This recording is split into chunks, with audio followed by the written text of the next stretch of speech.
Hi, Pastor Brian here with your Thriving Through Hope Devotional for June 30th, 2021. Last Sunday, Pastor Mark Robinson kicked off our new summer sermon series titled Cameos, Characters of the Bible, and he started out with Gideon. Now, if you remember, Gideon was up against some pretty big lopsided odds when he was facing off against the Midianites. One of the things that Pastor Mark said was, regarding these extreme odds, is he said this: God calls us to obedience, not to calculate the odds. God calls us to obedience and not to calculate the odds. We're all human, so it's only natural for us to want to calculate the odds. Gideon was calculating the odds when he counted up his army and he discovered that he had 32,000 men. Gideon's 32,000 men were outnumbered more than 4-1 at this point. But it was at this time that God calculated differently, and he told Gideon that he had too many soldiers in his army. So Gideon announced that every one of his soldiers that was scared to go to battle could go home. On that day, 22,000 men went home, and that left Gideon with an army of 10,000 men. Now the odds were more like 12-1.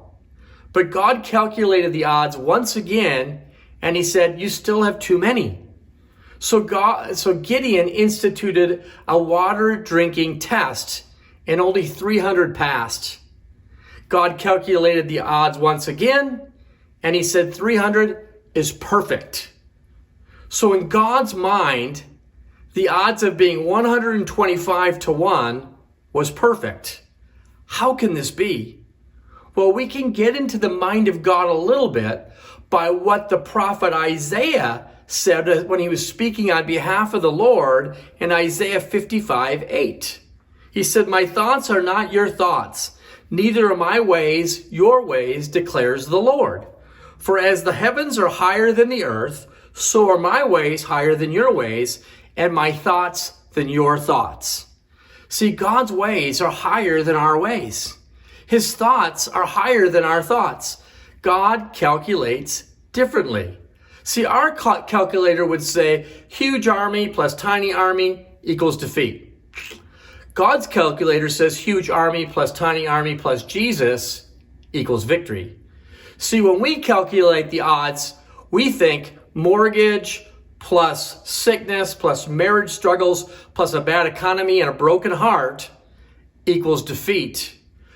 But if we obey God and use his calculator, mortgage plus sickness plus marriage struggles plus a bad economy and a broken heart plus Jesus equals victory. See, King David said, some trust in chariots and some in horses, but we trust in the name of the Lord our God. Church, God wants us to live in obedience and not calculate the odds. Victory comes when we choose to obey and trust God's calculator. Now go make it a great day.